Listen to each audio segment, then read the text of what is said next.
नमस्कार दोस्तों। तो चलिए आज जो है बच्चों हम शुरू करने वाले हैं lecture number 6 breathing and exchange of gases की। तो स्वागत है आप सभी का इंडिया का सबसे बेहतरीन यूट्यूब चैनल EduAcademy पे। तो चलिए शुरू करते हैं आज का टॉपिक, जिसका नाम क्या है, ट्रांसपोर्ट ऑफ गैसेस। तो आज हम लोग पढ़ने जा रहे हैं ट्रांसपोर्ट ऑफ गैसेस, है ना। तो ट्रांसपोर्ट ऑफ गैसेस आज पढ़ने जा रहे हैं। तो चलिए पढ़ते हैं, आ जाइए। सबसे पहले बात करते हैं कि ट्रांसपोर्ट ऑफ गैसेस होगा कैसे, है ना। ट्रांसपोर्ट ऑफ गैसेस जो हम करेंगे वो कैसे करेंगे, ये बात पे ध्यान देते हैं। तो देखो, ट्रांसपोर्ट ऑफ गैसेस हम करते कैसे थे। ये हमारे पास लंग्स था, है ना। तो लंग्स से लेकर के जो है हम लोग जो है वो एल्वोलाई से मान लेते। चलो पहले एल्वोलाई के पास से जो है वो O2 हम लोग किसको देते थे, ब्लड वेसल्स को।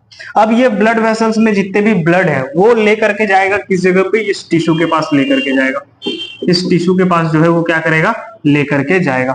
अब यहाँ पे जब ये जाएगा तो क्या होगा, यहाँ से जो O2 यहाँ से यहाँ आया था, है ना, और ये O2 फिर यहाँ से कहाँ चला जाएगा, टिश्यू के पास। कहाँ चला जाएगा बताइए, टिश्यू के पास चला जाएगा। और उसके बाद यहाँ जो टिश्यू में CO2 बनेगा, वो CO2 जो है वो कहाँ से कहाँ मूव करेगा, आप बता सकते हैं हमें? क्या आप ये बता सकते हैं कि CO2 जो है वो वापस ब्लड में जाएगा और ये ब्लड यहाँ पे CO2 आएगा और इसको फिर जो है एल्वोलाई के पास दे दिया जाएगा। अब ये एल्वोलाई जो है वो हम लोग ब्रीद आउट करके एक्सहेल करके क्या कर देंगे, बाहर कर देंगे। हाँ कि नहीं बोलो। अब ये जो सिनेरियो है वो कुछ इस तरीके से होता है।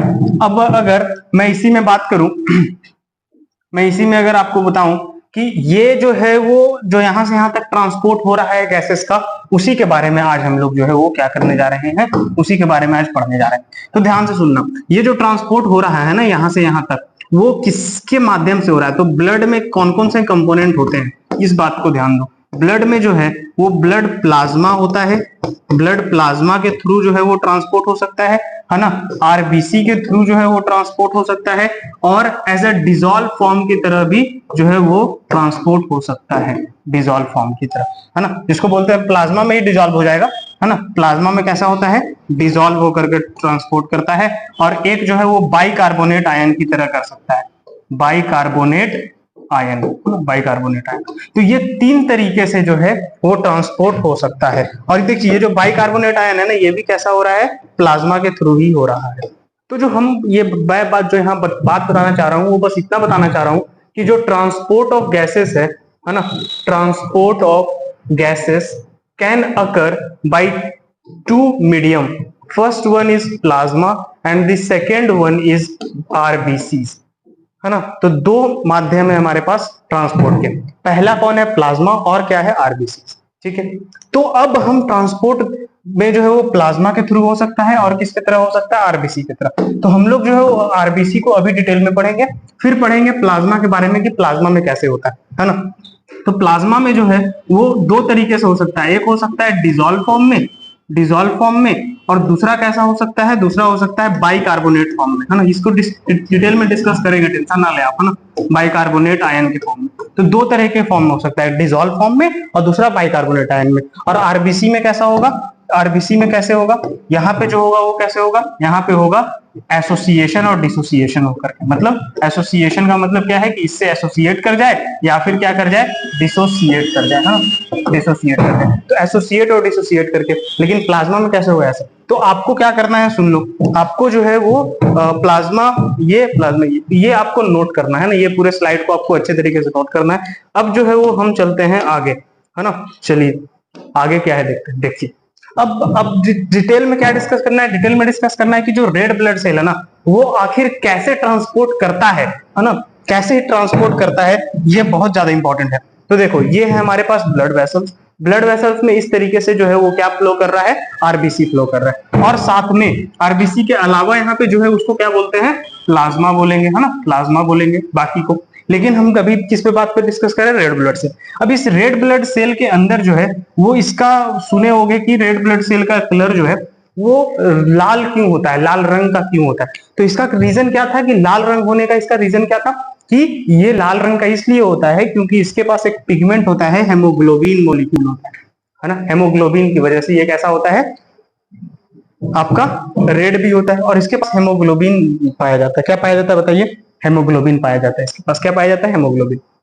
अभी इस हेमोग्लोबिन में जो है इसका नाम जो है हीमोग्लोबिन, वो कैसे पड़ा, हीमोग्लोबिन हीमोग्लोबिन, इसका नाम कैसे पड़ा देखिए, हीमोग्लोबिन, हीम का मतलब होता है आयरन, क्या होता है इसका मतलब आयरन, हीम का मतलब होता है आयरन। और ग्लोबिन जो है ना, वो ग्लोबिन जो है वो क्या है, एक चेन है जिसका नाम होता है पॉलीपेप्टाइड चेन। ग्लोबिन क्या है, ग्लोबिन जो है वो है पॉलीपेप्टाइड चेन, पॉलीपेप्टाइड चेन है। ग्लोबिन क्या है, एक पॉलीपेप्टाइड चेन है। तो हीम और ग्लोबिन, हीम मतलब आयरन और उससे जुड़ा हुआ पॉलीपेप्टाइड चेन। अब आपको मैं बता दूं आपकी सुविधा के लिए कि पेप्टाइड का मतलब होता है, पॉलीपेप्टाइड अगर बोला जा रहा है इसका मतलब ये किस चीज का चेन है, अमीनो एसिड का चेन। किसका है, अमीनो एसिड। अमीनो एसिड वही जो प्रोटीन बनाएगा, है ना। तो आयरन है इसके पास और अमीनो एसिड है। अब सुनिए कि बाइंडिंग कैसे होगा। ये देखिए, ये बीच में जो आपको दिख रहा है ना, ये जो है वो क्या है, बीच में जो आपको दिख रहा है इस तरीके से, वो है आपका आयरन, एफी है ना। बीच में 4 एफी होता है इसका, इस तरीके से 4 एफी होता है। तो 4 इसके पास, 4 क्या है, एफी इसके पास कितना है, एफी का मतलब क्या होता है बच्चों, आयरन। अरे बोलो ना सर, माता बोल रहे। और आयरन जो है वो एफी है, और एफी इसके पास कितने हैं, 4। और ये देखिए, ये है पॉलीपेप्टाइड चेन जिसको बोलते हैं कौन सा ग्रुप, ग्लोबिन ग्रुप। और ये भी कितने हैं बताओ, हीम, और ये क्या है, ये है ग्लोबिन। क्या है ये, ग्लोबिन, है ना, ग्लोबिन। और ये ग्लोबिन भी कितने हैं बताओ, 4। और ये अमीनो एसिड है एक तरीके से क्या है, ये अमीनो एसिड है ना, अमीनो एसिड एक तरीके से। ठीक है, यहां तक किसी को किसी भी तरह का कोई दिक्कत नहीं होना चाहिए। अब चलता हूं मैं आगे अगले स्लाइड पे। अब ये देखिए, अब यहाँ पे एक तरीके से और आपको समझाने की कोशिश की जा रही है। क्या है देखिए, ये फिर हम यहाँ पे डिस्कस कर रहे हैं स्ट्रक्चर ऑफ हेमोग्लोबिन। तो ये तो क्लियर है कि ये क्या है हमारे पास, ये है हमारे पास आरबीसी, रेड ब्लड सेल, जिसको इरिथ्रोसाइट भी बोलते हैं। आर इरिथ्रियो, है ना, आर इरिथ्रियन नाम का एक पिगमेंट होता है जिसकी वजह से ये रेड होता है। अब इधर देखिए, ये क्या है, हीमोग्लोबिन इसके अंदर होगा। अब देखिए, हीमोग्लोबिन में हीम पार्ट है जो कि सेंटर में होता है, आपको पहले बता चुके हैं। और ये जो सेंटर में हीम पार्ट होता है वो किसका बना होता है, आयरन का बना होता है, जिसको एफी बोलते हैं, है ना, आयरन। ठीक है जी, अच्छा। और ये हीमोग्लोबिन का मॉलिक्यूल का स्ट्रक्चर। अब इसको देखिए आप, है ना, ये अब आपको थोड़ा सा केमिस्ट्री में हम लोग क्या करने जा रहे हैं, घुसाने जा रहे हैं। इस एफी मॉलिक्यूल में आपको बीच में एक सेंटर में एफी मॉलिक्यूल दिख रहा होगा, और इस तरीके से देखिए आपको 4 नाइट्रोजन मॉलिक्यूल दिख रहे होंगे, एन एन एन एन, है ना, एन। और ये जो है, ये पूरा का पूरा जो है वो आपका पेप्टाइड बनाएगा। क्या बनाएगा, पेप्टाइड। इससे जो है ना, ये देखिए, ये 4 इस तरीके से जुड़े और ये पूरा गोला जो है वो पेप्टाइड बनाएगा। इसी को क्या बोलेंगे, पॉलीपेप्टाइड चेन। तो ये हिम हिम ग्रुप है, समझ गए। तो इस तरीके से हिम हिम हिम हिम, और बीच में ग्लोबिन ग्लोबिन ग्लोबिन। ये एक का स्ट्रक्चर दिख रहा है दोस्त, ये जो एक ये स्ट्रक्चर दिख रहा है ना आपको, वो इस एक का दिख रहा है। उसी तरीके से ये 4 मिलकर के जो है वो क्वाट्रिनरी स्ट्रक्चर बनाते हैं, और ये इस तरीके से हेमोग्लोबिन का स्ट्रक्चर होता है। यहां तक मुझे नहीं लग रहा है अगर आप लोगों को किसी भी तरह का कोई दिक्कत होगा। अब मैं चलता हूं आपको आगे, लेकिन एक मिनट आप सुन लीजिए, जो यहाँ इंपॉर्टेंट बात है। चलिए अगले स्लाइड में शायद मैं लाके आया हूँ। चलिए हाँ, ये देखिए। तो देखिए यहाँ पे हम लोग आ गए, ये बहुत इंपॉर्टेंट है, ध्यान से सुनिएगा। देखिए, अब मैं क्या बोल रहा था आपको कि ये जो पोर्शन आपको दिख रहा है ना, ये क्या होता है, ये हीम होता है। और ये जो पोर्शन दिख रहा है आपको, ये क्या होता है, पॉलीपेप्टाइड का ग्लोबिन होता है। तो हम यहाँ लिख लेते हैं। आपको क्या क्या पता चल चुका है, आपको पता चल चुका है कि जो हमारे पास है हीमोग्लोबिन, है ना, क्या है हमारे पास, बताइए जल्दी से, हीमोग्लोबिन है। अब हीमोग्लोबिन जो है वो 2 चीजों से मिलकर बना है। हमें पता चल गया कि एक तो हीम से मिलकर बना है, और एक किस से मिलकर बना है, ग्लोबिन से मिलकर बना है। हीम में हमको पता है क्या है, बताइए आप, कि ये किससे मिलकर बना है, ये होता है आयरन का। क्या होता है ये, आयरन का। ये क्या होता है बताइए, अमीनो एसिड का। ये किसका होता है, अमीनो एसिड का। फिर हमें क्या पता चला कि आयरन में जो है वो कौन बाइंड करता है, ऑक्सीजन आकर के बाइंड करता है। कौन बाइंड करता है, ऑक्सीजन। और हेमोग्लोबिन में जो है ग्लोबिन वाले पार्ट में कौन बाइंड करता है, कौन बाइंड करता है बताइए, CO2। यानी कि यहाँ पे कौन बाइंड करेगा, O2, है ना। यहाँ पे कौन बाइंड करेगा, O2 और ये O2। लेकिन इस ग्लोबिन वाले पार्ट में CO2 बाइंड करेगा, CO2 बाइंड करेगा और CO2। एक साथ दोनों नहीं कर सकते हैं, ठीक है, क्योंकि एक का एसोसिएशन होता है तो दूसरे का डिसोसिएशन होता है। ठीक है जी। अब देखिए यहाँ पे जो है वो ये बाइंड कर गया O2 ये। अब पता है हमें कि आयरन टोटल कितना है, 4 आयरन है, 4 आयरन मॉलिक्यूल है। तो 4 आयरन मॉलिक्यूल अगर है तो कितना बाइंड करेगा, 4 O2 बाइंड करेगा, हाँ कि ना। और यहाँ पे 4 ग्लोबुलिन चेन है ना, ग्लोबुलिन का चेन है। तो कितना CO2 बाइंड कर सकता है, 4 CO2 बाइंड कर सकता है। 4 CO2 कैन बाइंड, 4 CO2 जो है वो हमारा बाइंड कर सकता है। इतना अगर आपको दिक्कत नहीं है, यहां तक अगर आपको बातें क्लियर हैं, तो आप जो है वो बहुत अच्छी तरीके से आगे बढ़ चुके हैं। इसका मतलब मैं लिख सकता हूं कि 1 हीमोग्लोबिन वन हीमोग्लोबिन जो है ना, वन हीमोग्लोबिन क्या कैरी कर सकता है, can carry 4 O2 molecule, 4 O2 molecule को कैरी कर सकता है और 4 CO2 मॉलिक्यूल को कैरी कर सकता है, लेकिन एट अ टाइम किसी एक को ही कैरी करेगा। ठीक है, चलिए यहां तक हमें लग रहा है कि आपको बातें क्लियर हो गई हैं। तो अब हम चलते हैं आगे। आगे आने पर देखिए O2 यहां बाइंड करता है, जैसे हमें पता है ना, क्या पता है हमें बताइए कि O2 कहां बाइंड करता है।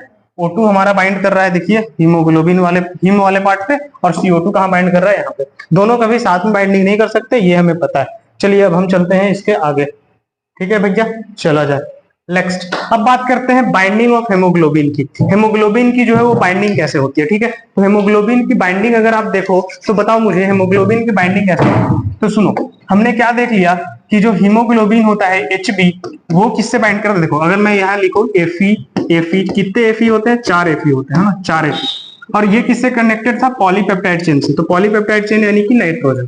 ठीक है, और बताओ कि हर एक ऑक्सीजन के पास कौन बाइंड करेगा, O2 आकर के बाइंड करेगा। कौन बाइंड करेगा, O2 आकर बाइंड करेगा। और हर एक नाइट्रोजन के पास कौन आकर के बाइंड करेगा, CO2 आकर के बाइंड करेगा, है ना। कौन आकर के बाइंड करेगा, CO2 आकर के बाइंड। अच्छा जी, तो अब देखो यहाँ पे मैं लिख रहा हूं, एक हीमोग्लोबिन जो है वो 4 ऑक्सीजन मॉलिक्यूल से बाइंड करता है और क्या बनाएगा, HbO2, है ना, HbO4 HbO2 ये बनाता है। कौन बनाता है बताओ, ये कौन बना रहा है, ये। अब क्योंकि ये ऑक्सीजन जो है वो हीम वाले पार्ट पे बाइंड किया है, मतलब ऑक्सीजन वाले पार्ट पे बाइंड किया है, इसलिए इसका नाम होता है ऑक्सी हीमोग्लोबिन। ऑक्सी हीमोग्लोबिन नाम होता है। क्या नाम होता है इसका, ऑक्सी हीमोग्लोबिन नाम होता है। ठीक है, अब उसी तरीके से अगर एक हीमोग्लोबिन जो है, एक हीमोग्लोबिन का मॉलिक्यूल वो कितने CO2 को भी कैरी करता है, 4 CO2 को भी कैरी करता है। लेकिन ये किस जगह पे जाकर के बाइंड हो रहा है, अमीनो ग्रुप में। किस ग्रुप में, अमीनो ग्रुप में। तो ये बनता क्या है, HbCO2।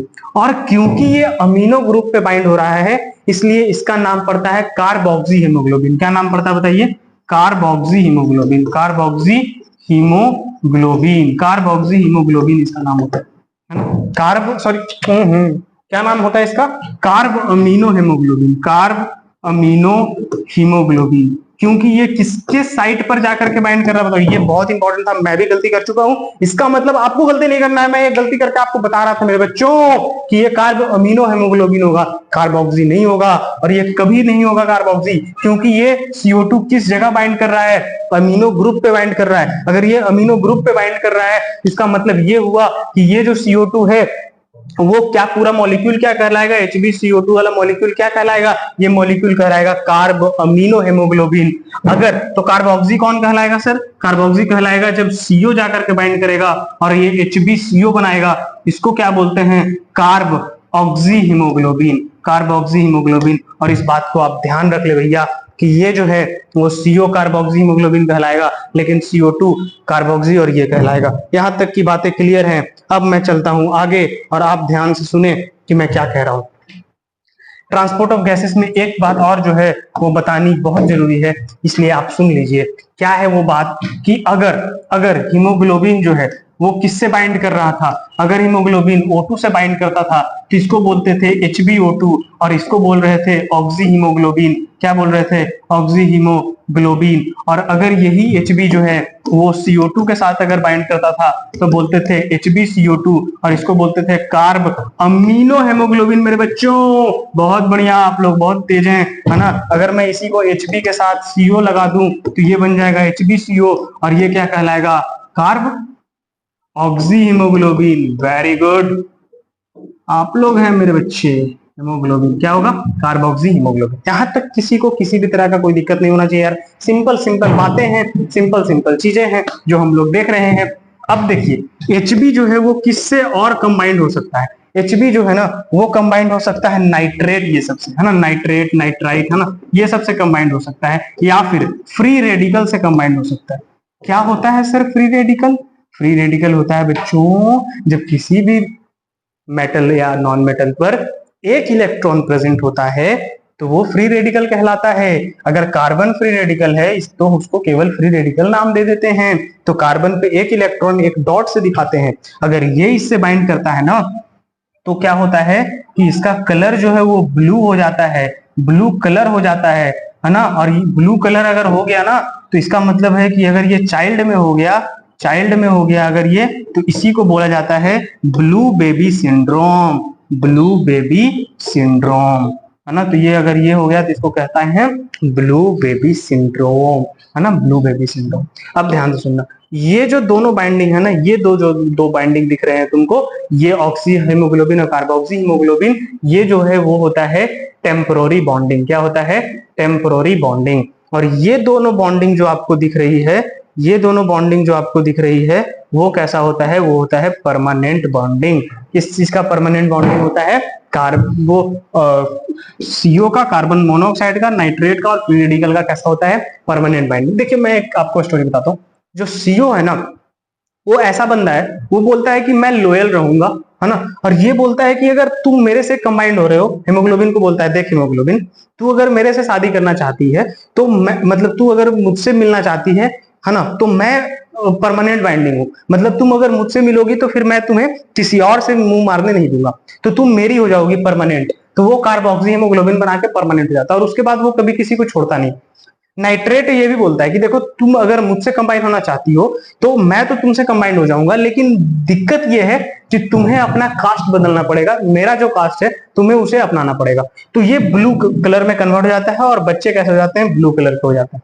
ठीक है, अब देखो, लेकिन जब ऑक्सीजन और CO2 जो है ना, वो ओपन माइंडेड इंसान है ना, ये बोलता है देख मुझे फर्क ही नहीं पड़ता, तू अगर अभी मेरे पास है, लेकिन जब मेरे पास है तो सिर्फ मेरे पास रहना, कुछ समय बाद तू सीओ के पास जाएगी तो फिर मुझे फर्क नहीं पड़ता।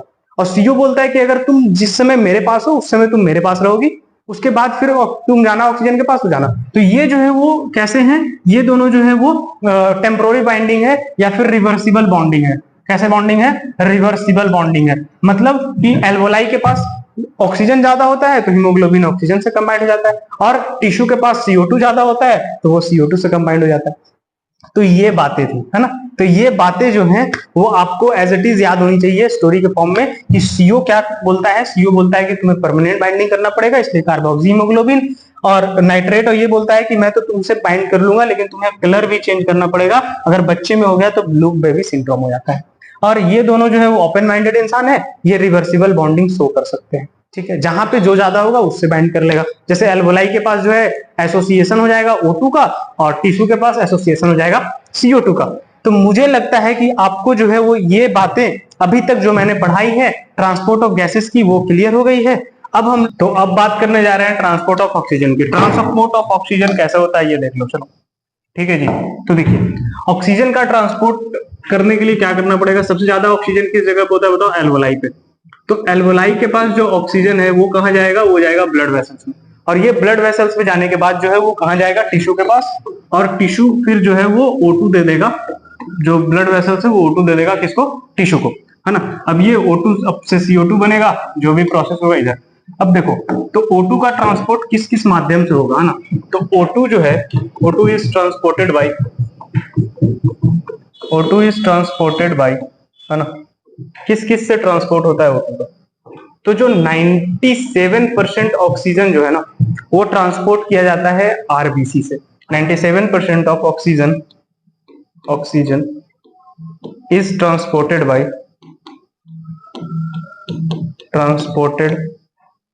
बाय किससे? आरबीसी। ठीक है, आरबीसी। और हमने आपको बताया था, क्या बताया था आपको? कि दो ही मीडियम है जिससे किसी चीज का ट्रांसपोर्ट हो सकता है। तो पहला हमने देख लिया कि आरबीसी की वजह से हो रहा है। कितना हो रहा है बताओ? 97%। रिमेनिंग 3% जो है वो किससे होगा? प्लाज्मा से होगा, है ना। और वो भी प्लाज्मा में कैसा? Dissolve state. कैसा? Dissolve state. बाइकार्बोनेट आयन नहीं, बाइकार्बोनेट आयन किसमें? CO2 के ट्रांसपोर्ट में आएगा। तो अभी बस इतना ध्यान रखना है हमें कि आरबीसी से जो ट्रांसपोर्ट होता है वो 97% ऑक्सीजन का और 3% प्लाज्मा का जो है वो डिसॉल्व स्टेट में ट्रांसपोर्ट किया जाता है। ये हो गया हमारा ऑक्सीजन का ट्रांसपोर्ट। अब बात कर लेते हैं CO2 का ट्रांसपोर्ट। किसका ट्रांसपोर्ट बात करेंगे बताइए? CO2 का। लेकिन अब जल्दी से देखेंगे क्योंकि अब इस पे जो है वो कार्बन डाइऑक्साइड। तो देखो कार्बन डाइऑक्साइड का ट्रांसपोर्ट कैसे होता है? तो ये इसमें क्या होगा? कार्बन डाइऑक्साइड को कहां से लेंगे? इसको लेंगे टिश्यू से, क्योंकि कार्बन डाइऑक्साइड मैक्सिमम कहां होगा? टिश्यू के पास। क्यों? क्योंकि यहाँ पे ग्लूकोज जो है ETS प्रोसेस में, जब वहां पढ़ेंगे हम लोग तो पता करेंगे कि ETS में जो है वो O2 लगता है और CO2 बनता है। तो ये जो है वो CO2 बन जाएगा। अब ये देखो, ये जो है हमारे पास क्या है, ब्लड वेसल्स, और इस ब्लड वेसल्स में ये आरबीसी होगा, और यहाँ से ये जो CO2 है इसमें भी हो सकता है, और यहाँ पे जो प्लाज्मा है यहाँ जाएगा, और ये बाइकार्बोनेट के आयन में भी जा सकता है, और उसके बाद ये पहुंचेगा फाइनली कहाँ, पहुंचेगा टिश्यू के पास। और जब ये टिश्यू के पास पहुंचेगा तो क्या होगा बताओ, यहाँ से ये CO2 टिश्यू को दे देगा, प्लस जो प्लाज्मा में HCO3 नेगेटिव था, है ना, ये टूट जाएगा, और फिर CO2 पूरा यहाँ आ जाएगा, और उसके बाद ये बाहर चला जाएगा। तो इस तरीके से इसका ट्रांसपोर्ट होगा। अब देखना है कि कैसे ये ट्रांसपोर्ट करता है, तो देखो CO2 का ट्रांसपोर्ट कैसे होगा, ट्रांसपोर्ट कैसे होगा, तो बात कर रहे हैं CO2 का ट्रांसपोर्ट कैसे होगा। तो देखो CO2 के ट्रांसपोर्ट के लिए हमारे पास क्या क्या है, 23%, 23%, एनसीईआरटी क्या लिखती है, 22 से 25%, अप्रोक्स 23%। जो CO2 है ना, उसका ट्रांसपोर्ट कैसे होता है, ट्रांसपोर्टेड बाई वो किससे ट्रांसपोर्ट किया जाता है, कितना, 23% of CO2, 23% of CO2 transport किया जाता है आरबीसी से, रेड ब्लड सेल्स, है ना। अच्छा, और इसमें कितना बच गया बताओ, 70% जो है, 70% ऑफ CO2 किससे ट्रांसपोर्ट किया जाता है, ट्रांसपोर्टेड एज बाइकार्बोनेट आयन, किस तरीके से, बाइकार्बोनेट आयन की तरह से। तो 23% ट्रांसपोर्ट किया जाता है आरबीसी के माध्यम से, 70% ऑफ CO2 ट्रांसपोर्ट किया जाता है बाइकार्बोनेट के आयन से, और रिमेनिंग 7% जो है, 7% वो कैसे किया जाता है, वो डिसॉल्व स्टेट, है ना, डिसॉल्व स्टेट किसमें, प्लाज्मा में। अगर तुमसे कोई पूछे कि प्लाज्मा से कुल कितना CO2 जो है वो ट्रांसपोर्ट होता है, तो प्लाज्मा से कितना हो सकता है, बता सकते हो, देखो, अरे भाई, प्लाज्मा से कुल कितना हो सकता है, 70% तो बाइकार्बोनेट, वो भी प्लाज्मा के अंदर है, और 7% डिसॉल्व स्टेट, वो भी प्लाज्मा के अंदर है। तो कुल प्लाज्मा से कितना हो गया, 77% CO2 जो है वो प्लाज्मा से ट्रांसपोर्ट किया जाता है, और 23% किससे किया जाता है, आरबीसी से किया जाता है। यहां तक किसी को किसी भी तरह का कोई दिक्कत है तो बताओ, नहीं है। अब जो है वो बात कर लेते हैं लोडिंग और डीलोडिंग की, मतलब कि कैसे लोडिंग करते हैं हम लोग एल्वोलाई के पास O2 का, और CO2 के पास क्या कर देंगे, उसको अनलोडिंग कर देंगे। अच्छा, CO2 का अगर बात करेंगे तो लोडिंग कहाँ होगा और अनलोडिंग कहाँ होगा, तो देखो ट्रांसपोर्ट ऑफ ऑक्सीजन की बात करते हैं। तो यहाँ पे अगर हम बात करेंगे कि लोडिंग कहाँ होगा, है ना, किस चीज की बात कर रहे हैं बोलो, लोडिंग का, तो लोडिंग ऑफ ऑक्सीजन, अगर मान लो कि किसी भी सामान को तुम्हें ट्रांसपोर्ट करना है, तो सबसे पहले उसको लोड करोगे ट्रक में, तभी तो दूसरी जगह ले जाके ट्रांसपोर्ट करोगे। तो हमारे पास गैसेस को ट्रांसपोर्ट करने का जो ट्रक है, उस ट्रक का नाम है रेड ब्लड सेल। जी हाँ, आरबीसी एक ट्रक है ना। तो ये देखो, ये है हरा कलर का, तो आरबीसी नहीं होता भाई, किस कलर का होता है बोलो, रेड, है ना। तो रेड बना देते हैं इसको, एकदम लाल रंग है ना, लाले लाल। देखो, तो ये हम क्या करने जा रहे हैं यहाँ पे, ये देखो, ये है आरबीसी, और ये हमारे पास क्या है बोलो, एल्वोलाई। तो एल्वोलाई के पास ही लोडिंग होगा, क्योंकि यहाँ पे एक जो प्रेशर होता था, पार्शियल प्रेशर, वो कितना होता था, 104 mm ऑफ Hg, है ना, याद है सभी को, 104 mm ऑफ Hg। एल्वोलाई में क्या होता था, 104 mm ऑफ Hg क्या है, partial pressure of oxygen. Oxygenated blood, है ना, ये जो अभी ब्लड है यहाँ पे, जब ये ऑक्सीजन जाएगा तब ऑक्सीजनेटेड ब्लड बनेगा, और वहां कितना होता था, 95 mm ऑफ Hg। इसका मतलब हायर प्रेशर से जो है वो लोअर प्रेशर की तरफ जाएगा, तो ये जो है वो यहाँ जाएगा, और ये इसके साथ बाइंड कर लेगा, है ना, ये किसके साथ बाइंड कर लेगा, इसके साथ बाइंड कर लेगा। और हमें बताओ कि ये क्या फॉर्म करेगा, ऑक्सी हेमोग्लोबिन फॉर्म करेगा, अभी जस्ट पढ़ के आए हैं। तो ये क्या फॉर्म करेगा, ऑक्सी हेमोग्लोबिन, किसके साथ, इस आरबीसी के साथ O2 जब कंबाइन करेगा तो ऑक्सी हेमोग्लोबिन। और टोटल कितना परसेंट ऐसे ट्रांसपोर्ट हो रहा है, 97% जो है वो ऐसे ट्रांसपोर्ट हो रहा है, ठीक है। अब ये जो है वो किसके पास पहुंच रहा है बताओ, ये पहुंच रहा है टिश्यू के पास। अब देखना, ध्यान से यहाँ पे बातें सुनना। अभी हम लोग बात कर रहे हैं नॉर्मल कंडीशन में क्या होगा, किस कंडीशन में बात कर रहे हैं, नॉर्मल कंडीशन में क्या होगा। इसके बाद जब तुम एक्सरसाइज करते रहोगे, है ना, तगड़ा वाला एक्सरसाइज करते रहोगे, तो उस समय जो होगा वो कंडीशन क्या होगा। तो यहाँ पे जो 97% है वो यहाँ जाएगा, और इस तरीके से 97% का जो है वो क्या हो जाएगा, अनलोडिंग हो जाएगा। 97% जो है वो टिश्यू में O2 चला गया, ठीक। अब ध्यान से सुनो जो मैं बताना चाह रहा हूं, मैं क्या बोल रहा हूं, देखो क्या है भैया, ये है कि O2 जो है वो यहां से यहां तक ट्रांसपोर्ट होकर चला गया। नॉर्मल कंडीशन में क्या हो, सबसे पहले ये देखो कि जो 100 ml ऑफ ब्लड में 12 से लेकर के 16 ग्राम हीमोग्लोबिन होता है। कितना होता है 12 से लेकर के 16 ग्राम हेमोग्लोबिन होता है। ठीक है, 1 ग्राम हीमोग्लोबिन जो है वो कैरी करता है ना, वो कितना कैरी करता है बोलो, 1 ग्राम हेमोग्लोबिन जो है वो कैरी करता है लगभग 1.4, है ना। 1 ग्राम हेमोग्लोबिन जो है वो इतना ml O2 को कैरी करता है ना, इतना ml O2 को कैरी करता है। तो अगर यहां से तुम देखो तो 12 इंटू 16 ग्राम है ना, तो 12 इंटू 16 इंटू 1.4 अगर करेंगे, है ना, तो कितना आएगा बताओ। ये लगभग जो है ऐसे निकालोगे, निकाल के देख लेना, तो 100 ml ऑफ ब्लड जो है वो कैरी करता है 20 ml ऑफ ऑक्सीजन। कितना, 20 ml ऑफ ऑक्सीजन को कैरी करता है, 20 ml ऑफ ऑक्सीजन कैरी करता है। जैसे देख लो 12 इंटू 1.4 करेंगे तो कितना आएगा, है ना, तो ये तुम्हारा हो जाएगा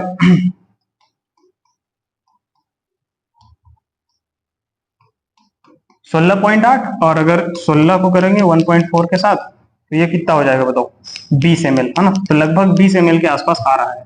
तो हम अगर मैक्सिमम लेके चले तो कितना कैरी कर रहा है बोलो, ये कैरी कर रहा है तुम्हारा 20 ml, है ना। तो 100 ml of blood, 100 ml of blood carry 20 ml of O2, कितना, 20 ml ऑफ O2 को कैरी करता है। और ये 20 ml ऑफ O2 जो है वो इस जगह से इस जगह जाएगा। यहां तक मुझे लग रहा है आप लोगों को बातें क्लियर है। अब ध्यान से सुनो मैं क्या बोलूं। देखो अगर ये मान लेते हैं ट्रक है ना, ये हमारे पास, चलो ट्रक को रख रहा हूं, आरबीसी की बात करते हैं। ये क्या है हमारे पास, ये है आरबीसी, और आरबीसी जो है ना, वो अगर मान लो 100 ml ऑफ मेरे पास ब्लड है, 100 ml ऑफ ब्लड है, तो अगर 100 ml ऑफ ब्लड है तो क्या, तो इसके पास कितना ऑक्सीजन होगा, इसके पास होगा 20 ml ऑक्सीजन। कितना ml ऑक्सीजन, 20 ml ऑक्सीजन होगा। ठीक है, अब ये जो है वो पहुंच रहा है किसके पास बोलो, टिश्यू के पास पहुंच रहा है। किसके पास पहुंच रहा है, टिश्यू के पास, है ना। तो टिश्यू के पास जब ये पहुंचता है तो क्या होता है कि ये मान लो इसके पास कितना है, यह 20 ml O2 है, इसके पास 20 ml O2, है ना। ये है नॉर्मल कंडीशन। किस कंडीशन की बात कर रहे हैं अपन, नॉर्मल कंडीशन।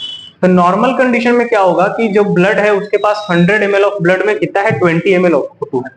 ये 20 ml ऑफ O2 है 100 ml ऑफ ब्लड में, है ना। तो अब ये जो है वो नॉर्मल कंडीशन में टिश्यू को पता है कितना देता है, नॉर्मल कंडीशन में टिश्यू को देता है 5 ml। कितना ml देता है टिश्यू को, 5 ml ऑक्सीजन देता है नॉर्मल कंडीशन में।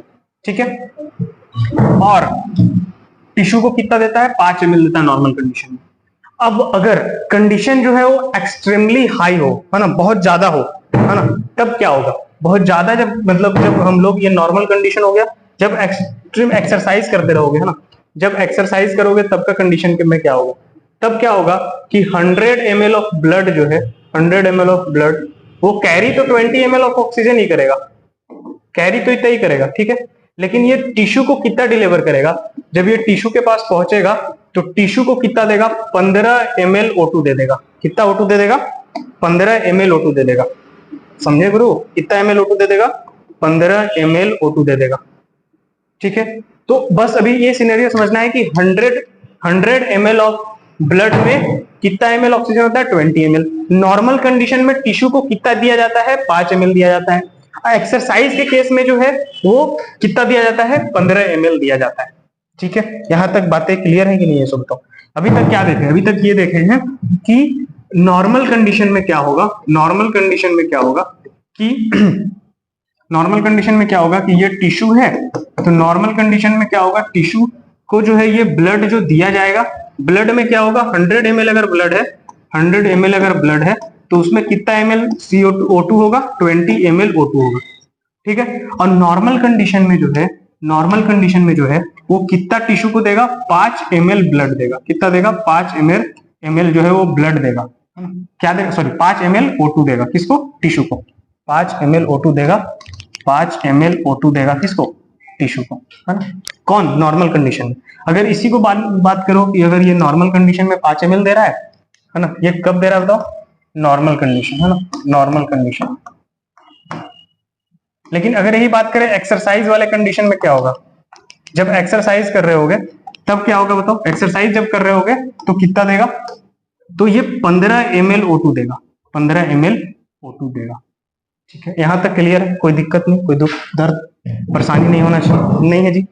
अब देखो इसी टाइम जो है वो, है ना, इसी टाइम जब CO2 बन जाएगा, है ना, टिश्यू के पास जब CO2 बन जाएगा, टिश्यू के पास जब CO2 बन जाएगा, तो देखो टिश्यू के पास क्या है बोलो, CO2 है ना।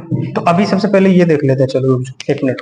अभी तक 3 क्वेश्चन अराइज हुआ है, वो तीनों क्वेश्चन को मैं लिखता हूँ। पहला क्वेश्चन है कि 100 ml of blood, 100 ml of blood carry, क्या कैरी करता है बताओ, 100 ml of blood carry how much oxygen, how much oxygen. तो बताओ कितना कैरी करता है, बता सकता है कोई? हाँ जी, कितना करता है? तो इसका आंसर क्या हो जाएगा बोलो, इसका आंसर हो जाएगा 20 ml ऑफ ऑक्सीजन। यहां तक कोई दिक्कत नहीं। दूसरा क्वेश्चन क्या बोलता है बताओ, सेकेंड क्वेश्चन बोल रहा है कि at normal condition, at normal condition, है ना, 100 ml of blood, 100 ml of blood, है ना, deliver how much oxygen, how much oxygen, how much O2 to tissue, tissue को कितना देगा बताओ, ये बता सकते हो, ये बता सकते हो कितना टिश्यू को देगा? तो बता सकते हो भैया 5 ml देगा। कितना देगा? 5 ml ऑफ O2 देगा। थर्ड क्वेश्चन, थर्ड क्वेश्चन क्या है कि एट एक्सरसाइज, एक्सरसाइज पीरियड, जब एक्सरसाइज होगा तब 100 ml of blood, 100 ml of blood can deliver how much O2 to the tissue, कितना देगा बताओ? तो इसका आंसर क्या हो गया, इसका आंसर हो गया हमारे पास, बताइए कितना, 15 ml ऑफ O2। यहां तक किसी को अगर किसी भी तरह का कोई दुख, दर्द, दिक्कत, पीड़ा, कष्ट, चिंता, हताश, चिड़चिड़ापन है क्या बताओ? नहीं होना चाहिए ना भाई। 100 ml ऑफ ब्लड 20 ml है ना, नॉर्मल कंडीशन पे 5 और एक्सरसाइज पे 15। इतना क्लियर है? अब देखो, इतना क्लियर है सर। अब देखो, अब क्या है कि, है ना, तो ट्रांसपोर्ट ऑफ ऑक्सीजन क्लियर हो गया अपना। क्या हो गया? ट्रांसपोर्ट ऑफ ऑक्सीजन क्या हो गया? क्लियर हो गया। अब बात कर लेते हैं किसका? ट्रांसपोर्ट ऑफ CO2 का। इसका बात कर लेते हैं, बताओ, ट्रांसपोर्ट ऑफ कार्बन डाइऑक्साइड। अब देखो, हमने देखा कि ट्रांसपोर्ट ऑफ जो है ना कार्बन डाइऑक्साइड, वो कैसे होगा? तो transport of carbon dioxide maximum किससे होता था? 70% जो है ना वो कैसे होता था? बाइकार्बोनेट के फॉर्म में। और यही इंपॉर्टेंट है, और इसी को देखो, आ जाओ। अब यहां से थोड़ा फोकस हो जाना, थोड़ा ध्यान देने की जरूरत। देखो, ये बात करते हैं हम लोग, ये है हमारे पास, क्या बोलो, ये है हमारे पास टिश्यू। क्या है? ये है हमारे पास टिश्यू। पेन चेंज कर लेते हैं। ये है हमारे पास, मान लो, पीला कलर का टिश्यू। क्या है ये? प्यारा सा टिश्यू है, ठीक। और इस टिश्यू के अंदर क्या हो रहा है? इस टिश्यू के अंदर जो है वो ग्लूकोज होगा, और ये जो ग्लूकोज है वो ऑक्सीजन के प्रेजेंट में, है ना, एनर्जी बनाएगा। और क्या बनाएगा बताओ? CO2 बनाएगा, ठीक। अब सुनो, अब होता क्या है कि ये क्या है हमारे पास? ये है हमारे पास रेड ब्लड सेल। ये क्या है बोलो? ये है RBC। क्या है ये? रेड ब्लड सेल, ठीक है। यहां तक किसी को कोई दिक्कत नहीं है ना? ये क्या है? Red blood cell. अब देखो, ये क्या है बताओ? Red blood cell. ये क्या है? रेड ब्लड सेल, ठीक। यहां तक किसी को दिक्कत? इसको यहां बना लेते हैं, चलो ध्यान से देखना भाई, बहुत इंपॉर्टेंट है ये। ये क्या है बोलो? ये है रेड ब्लड सेल, ठीक है, रेड ब्लड सेल है। अब होगा क्या, अब होगा क्या कि ये जो रेड ब्लड सेल है ना, इस रेड ब्लड सेल में ये जो CO2 है वो इंटर करेगा। कौन इंटर करेगा? ये जो CO2 है वो इंटर करेगा। कहाँ इंटर करेगा बताओ? रेड ब्लड सेल में इंटर करेगा, ठीक है जी। कोई दिक्कत? वीडियो तो नहीं दिखता है।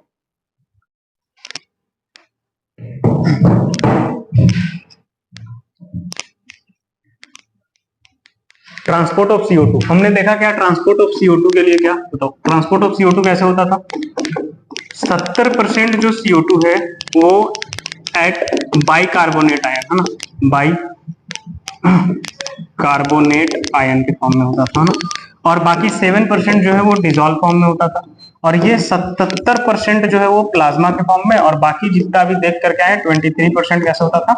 RBC के फॉर्म में होता था। यहां तक कोई दिक्कत नहीं। अब देखो एक चीज और, इसके बाद पढ़ते हैं लोडिंग कैसे होगा और जो है वो फिर अनलोडिंग कैसे होगा, है ना। तो देखते हैं, सबसे पहले ये देखो, ये 23% की बात अभी करके आ गए। ये जो 23% होता है ना वो कैसे होता है सुनना। ये हमने देखा कि ये हमारे पास क्या था? टिश्यू था, टिश्यू था, और ये क्या था?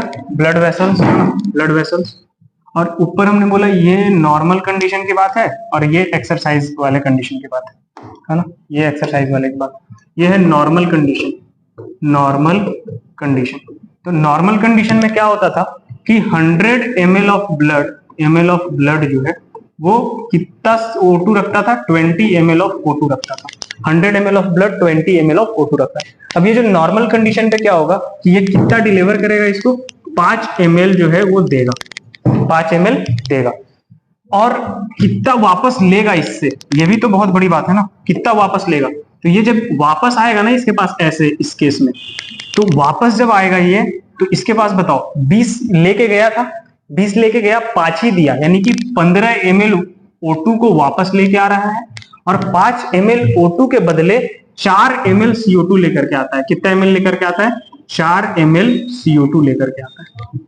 ये होता है, इस बात पे विशेष ध्यान रखें। यहाँ पे लोडिंग कार्बन डाइऑक्साइड में इसलिए बता रहा हूँ क्योंकि यहाँ पे CO2 बन चुका है, अब आ रहा है। तो नॉर्मल कंडीशन में 5 ml डिलीवर कर रहा है, वापस कितना लेके आ रहा है बताओ, 4 ml CO2। तो 20 लेके गया था, 5 डिलीवर कर दिया, तो 15 ml वापस लेकर के आ रहा है। ठीक है, ठीक। अच्छा, ये कब था, ये एक्सरसाइज कंडीशन की बात थी, है ना, एक्सरसाइज वाले कंडीशन। तो एक्सरसाइज वाले कंडीशन पे क्या हो रहा था, एक्सरसाइज वाले कंडीशन पे ये हो रहा था कि लेकर के कितना जा रहा था हम लोग, इसको डिलीवर कितना कर रहे थे, 15 ml। तो लेके गए थे 20, डिलीवर कर दिए 15, तो वापस आते समय कितना लेके आएगा बताओ। ये अगर वापस आएगा यहाँ से तो कितना लेकर के आएगा बताओ। तो वापस लाते समय ये 5 ml O2 रहेगा इसके पास और 15 ml दोगे O2 तो 14 ml CO2 मिलेगा, 1 ml हमेशा कम मिलेगा। तो 14 ml जो है वो CO2 मिलेगा। 14 ml क्या मिलेगा बोलो, CO2 मिलेगा। तो इस तरीके से सारा केस होता है। तो 200 ml ऑफ ब्लड में 20 ml ऑक्सीजन है। नॉर्मल कंडीशन में 5 ml टिश्यू को डिलीवर कर देते हैं, बदले में मुझे 4 ml CO2 मिलता है। लेकिन 20 लेके गए थे तो 15 O2 भी तो साथ में लेके आएंगे ना। उसी तरीके से एक्सरसाइज कंडीशन में जो है वो 20 लेकर के जाते हैं, 15 डिलीवर कर देते हैं और बचता है 5 ml ऑक्सीजन, तो वो वापस लेकर के आते हैं और 15 ml के बदले 14 ml CO2 मिलता है। क्लियर है, ठीक। अब चलो यहां तक अगर बातें क्लियर हो गई, इसको इसी तरीके का डायग्राम बना के समझ लेगा ना। इसको ऐसे ही डायग्राम बना लो, ये मान के चलो तुम्हारा क्या है, ट्रिक है ये, है ना। तो ये इसको डायग्राम एज इट इज बनाना चाहिए कि जब गया तो क्या हुआ, है ना, जब आया तो क्या हुआ, जब गया तो क्या हुआ, जब आया तो क्या हुआ, है ना। ये है तुम्हारा एक्सरसाइज वाले कंडीशन के बाद, ये है तुम्हारा नॉर्मल कंडीशन के बाद। बाकी ये तो हमने देख ही लिया था, ये आरबीसी वाला केस। अब बात करने जा रहे हैं इस वाले केस की, इसकी कि 70% CO2 एट बाइकार्बोनेट आयन कैसे होता है। ठीक है जी, चलो तो अब बात कर लेते हैं इसकी, है ना, कि केस है वो होता है, 2 केस होता है इसमें। पहला केस क्या होता है कि हम लोग जो है वो लोडिंग कैसे करेंगे CO2 का, है ना, लोडिंग ऑफ CO2। क्योंकि ये जो है वो किस तरीके से होता है, ये होता है हमारे पास बाइकार्बोनेट आयन के फॉर्म में 70% जो ट्रांसपोर्ट होता है CO2 का वो बाइकार्बोनेट आयन के फॉर्म में होता है। और बाकी जो होते हैं 23% वो कैसे होते थे, आरबीसी से, और बाकी का 7% कैसा होता था, वो होता था plasma as a dissolve state. ठीक है जी, तो चलिए पहले हम बात करने जा रहे हैं किस चीज की, पहले बात करने जा रहे हैं लोडिंग ऑफ CO2 की। तो देखो लोडिंग कैसे होगा, तो सबसे पहले एक जो इंपॉर्टेंट पॉइंट है उसको डब्बा बना के लिख लो, है ना, कि एंजाइम की रिक्वायरमेंट होता है। किसकी चीज का रिक्वायरमेंट होता है, एंजाइम की रिक्वायरमेंट होता है ना, एंजाइम। और उस एंजाइम का नाम होता है क्या,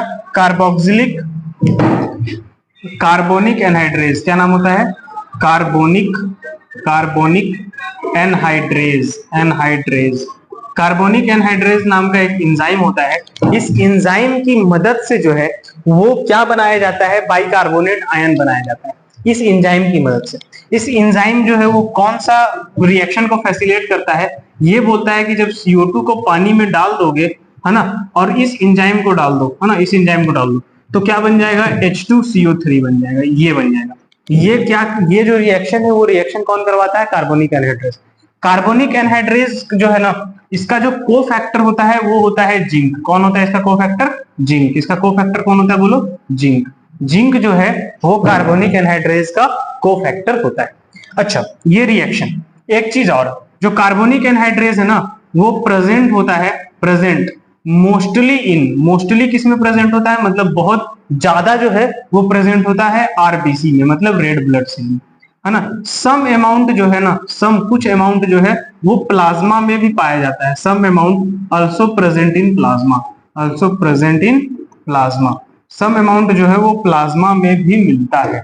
कुछ अमाउंट जो है इसका प्लाज्मा में मिलता है। इस बात को आपको, इतनी बात जो है वो आप ध्यान रखेंगे इसके बारे में, ठीक है जी, इतनी बात आप ध्यान रखेंगे। अच्छा, अब कुछ चीज और देखो, है ना, कुछ चीज और देख लेते हैं इसके बारे में कि अगर रिएक्शन जो है ना, अगर बिना एंजाइम का रिएक्शन होगा, if reaction occur without enzyme, अगर रिएक्शन विदाउट एंजाइम होगा ना, तो मात्र 200 मॉलिक्यूल जो है वो मॉलिक्यूल बन पाएगा पर आवर। लेकिन अगर रिएक्शन जो है वो एंजाइम के अगर साथ होगा ना, तो 1,00,000 जो है वो पर सेकंड बन सकता है ना, 1,00,000 पर सेकंड बन सकता है। तो इतना डिफरेंस हो जाता है इस एंजाइम की वजह से। तो ये एंजाइम जो है वो क्या कर रहा है, नाम क्या है इसका, कार्बोनिक एनहाइड्रेज, और ये करता क्या है, CO2 और वाटर को मिला के H2CO3 बना देता है। और ये प्रेजेंट होता है मोस्टली किसमें, आरबीसी में, लेकिन सम अमाउंट जो है वो प्लाज्मा में भी इसका मिलता है, ठीक है जी। अच्छा, अगर रिएक्शन तुम विदाउट एंजाइम कराओगे तो 100 मॉलिक्यूल बनने में 1 घंटा का समय लग जाएगा, और अगर रिएक्शन के साथ करवाओगे, विद एंजाइम कराओगे तो क्या होगा, विद एंजाइम अगर कराओगे तो क्या होगा, 1,00,000 जो है वो 1 सेकंड में बन जाएगा। मतलब जो है ये जो है वो 10 लाख गुना जो है ना वो इफिशियंसी को बढ़ा देता है किसी भी रिएक्शन का। किसी भी रिएक्शन का मतलब क्या हुआ, इस रिएक्शन का CO2 प्लस H2O से H2CO3 बनता है। अब देखो, अब आ जाते हैं हम लोग अपने मुद्दे पे, loading of CO2। Loading of CO2 कैसे होगा, ये है हमारे पास क्या, ये है हमारे पास आरबीसी, रेड ब्लड सेल, ठीक है। अब देखो टिश्यू के पास क्या है, टिश्यू के पास है CO2, टिश्यू के पास क्या है बोलो, टिश्यू के पास है CO2। अब ये जो CO2 है वो किस किस फॉर्म में ट्रांसपोर्ट होता है, तो हेमोग्लोबिन के साथ CO2 बाइंड कर सकता था, और बाइंड करके क्या बनाता था, HbCO2, है ना, HbCO2। और ये कितना परसेंट होता था ट्रांसपोर्ट बताओ, ये होता था हमारा 23%। कितना परसेंट होता था ये, 23% ट्रांसपोर्ट जो है वो इस फॉर्म में होता था, ठीक। दूसरा क्या कर सकता है ये सुनो, दूसरा क्या कर सकता था ये, दूसरा ये कर सकता था कि हीमोग्लोबिन प्लस, है ना, H2O, क्या, हीमोग्लोबिन नहीं, क्या बोलो, अभी तुरंत देख करके आ रहे हैं, किसके साथ रिएक्शन करेगा, CO2 जो है वो किसके साथ, पानी के साथ रिएक्शन कर जाएगा, किसके साथ, पानी के साथ। और जब ये पानी के साथ रिएक्शन करेगा तो क्या बनाएगा, H2CO3 बनाएगा, क्या बनाएगा, H2CO3। अब ध्यान से सुनो, अब ये जो H2CO3 है ना, क्या है, H2CO3, तो यहाँ पे एंजाइम कौन लगेगा, यहाँ पे एंजाइम जो अभी हम लोग देख के आ रहे हैं, ये इस रिएक्शन का फैसिलिटेट कराने के लिए कार्बोनिक एनहाइड्रेज, कौन सा रिएक्शन एंजाइम है, कार्बोनिक एनहाइड्रेज है, कौन है, कार्बोनिक एनहाइड्रेज, कौन सा है बोलो, कार्बोनिक एनहाइड्रेज। अब ये जो कार्बोनिक एनहाइड्रेज है ना, CO2 H2O को किसमें बदलता है, H2CO3। अब ये जो H2SO3 वो फर्दर आगे बढ़ेगा, फर्दर कहां बढ़ेगा बोलो, फर्दर आगे जाएगा ये, है ना, फर्दर आगे जाएगा, और ये फिर क्या करेगा, H2CO3 जो है वो कन्वर्ट हो जाएगा HCO3 negative plus H plus में, किसमें कन्वर्ट हो जाएगा, इसमें कन्वर्ट हो जाएगा, ठीक है। कोई दिक्कत नहीं। अब यहां से क्या होगा कि ये जो है ना, ये भी निकलेगा यहां से, ऐसे निकल जाएगा, और ये भी H निकल जाएगा यहां से, ठीक है, निकल जाएगा, और ये हीमोग्लोबिन प्लस H के साथ कंबाइंड हो जाएगा और HBH बना देगा, है ना, ठीक है, ये बना देगा, ठीक। अब HCO3 नेगेटिव जो है, HCO3 नेगेटिव ये सोडियम के साथ कंबाइंड हो सकता है, और अगर ये सोडियम के साथ कंबाइंड हो जाएगा तो NaHCO3 बना देगा, क्या बना देगा, NaCO3। अगर यही जो है वो पोटेशियम के साथ कंबाइंड हो गया तो KHCO3 बना देगा, है ना। और ये दो मेजर फॉर्म है जिसमें जो है वो CO2 ट्रांसपोर्ट होता है, ये दोनों मेजर फॉर्म है, जिससे कि अब ये जो है वो ट्रांसपोर्ट होकर के ये प्लाज्मा में चला गया। देखो ये रेड ब्लड सेल था और ये पूरा प्लाज्मा था, ये प्लाज्मा में ये चला गया है ना, प्लाज्मा में। अब ये जो है प्लाज्मा के साथ साथ कहां पहुंच जाएगा, ये अब एल्वोलाई पे पहुंच जाएगा, क्योंकि जो लोडिंग होता है वो कहां होता है, टिश्यू के पास लोडिंग होता है, ऑब्वियसली ना भाई, क्योंकि CO2 कहां जाता है, टिश्यू के पास, तो लोडिंग कहां होता है, लोडिंग ऑफ CO2 टिश्यू के पास। देखो कैसे बना, सुनो, पहला तो ये रिएक्शन हम लोग कल मतलब कुछ देर पहले ही पढ़ चुके हैं कि 23% जो है वो इस फॉर्म में होता है। दूसरा, इस यहां से हम लोग देखना चालू किए हैं कि CO2 और H2O अगर कंबाइंड होगा तो उसमें एंजाइम कौन सा लगेगा, कार्बोनिक एनहाइड्रेज, जिसका कोफैक्टर जिंक होता है। अब ये बदल देगा इसको H2CO3 में, ठीक है जी, इसमें बदल देगा H2CO3 में। अब जो H2CO3 है वो HCO3 negative plus H plus में जो है वो टूट जाएगा। अब देखो HB और H कंबाइंड होकर ये बना देगा, पता है क्या, इसका नाम क्या है, ये एक एसिड है, हीमोग्लोबिक एसिड। क्या है ये, हीमोग्लोबिक एसिड, हीमोग्लोबिक, है ना, हीमोग्लोबिक एसिड, ये बना दिया H HHB है ना।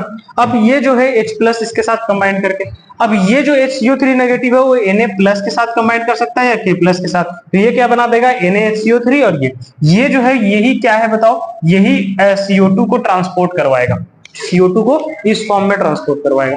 ठीक है, तो ये जो है वो लोडिंग है। अब देखो यहाँ से नेगेटिव आयन बाहर निकल रहा है ना, तो यहाँ से जो नेगेटिव आयन बाहर निकल रहा है, तो यहाँ से क्लोराइड आयन जो है वो अंदर जाता है। कहाँ जाता है बोलो, क्लोराइड आयन अंदर जाता है।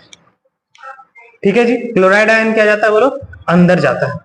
कहाँ जाता है क्लोराइड आयन, अंदर जाता है। ठीक है, इसी को कौन सा शिफ्ट बोलते हैं, इसी को बोलते हैं हम लोग क्लोराइड शिफ्ट। कौन सा शिफ्ट बोलते हैं, क्लोराइड शिफ्ट बोलते हैं। तो क्लोराइड शिफ्ट कहाँ ऑब्जर्व होता है, यहाँ पे ऑब्जर्व होता है। कहाँ पे, जहां पे लोडिंग होता है, यहाँ पे टिश्यू, तो टिश्यू पे कहाँ कौन सा दिखता है क्लोराइड शिफ्ट देखने को मिलता है। यहां तक किसी को किसी भी तरह का अगर कोई प्रॉब्लम है तो पूछ सकते हो। इस तरीके से लोडिंग होता है। अब ये जो पूरा सिचुएशन है, ये जो पूरा कहानी है, ये जो है वो कहां जाएगा, वहां। और इस समय बफर की तरह एक्ट कौन करता है, ये एक्ट एज बफर। क्या एक्ट करेगा, एक्ट एज बफर। ये बफर की तरह एक्ट करता है। इस केस में ये बफर की तरह एक्ट करता है। बफर क्या होता है, जो एसिडिक मीडियम ना होने दे, ज्यादा बेसिक मीडियम ना होने दे, उसी को क्या बोलते हैं, बफर बोलते हैं। अब यहां तक अगर आपको बात क्लियर हो गई है ना, तो हम आगे चल सकते हैं। ठीक है, तो ये हो गया लोडिंग ऑफ CO2। अब बात कर लेते हैं अनलोडिंग। अगर यहां तक क्लियर है तो इसे नोट डाउन कर लो आप लोग। अब चलते हैं हम लोग आगे, जिसको बोलते हैं अनलोडिंग। क्या बोला जाता है, दूसरा चीज है, क्या है वो, अनलोडिंग, है ना। अनलोडिंग ऑफ किस चीज की अनलोडिंग करेंगे बताओ, है ना। हम लोग अनलोडिंग करने जा रहे हैं, है ना किस चीज की अनलोडिंग करने जा रहे हैं हम लोग, अनलोडिंग ऑफ CO2। और ये कहाँ होता है बताओ, ये होता है एल्वोलाई के पास।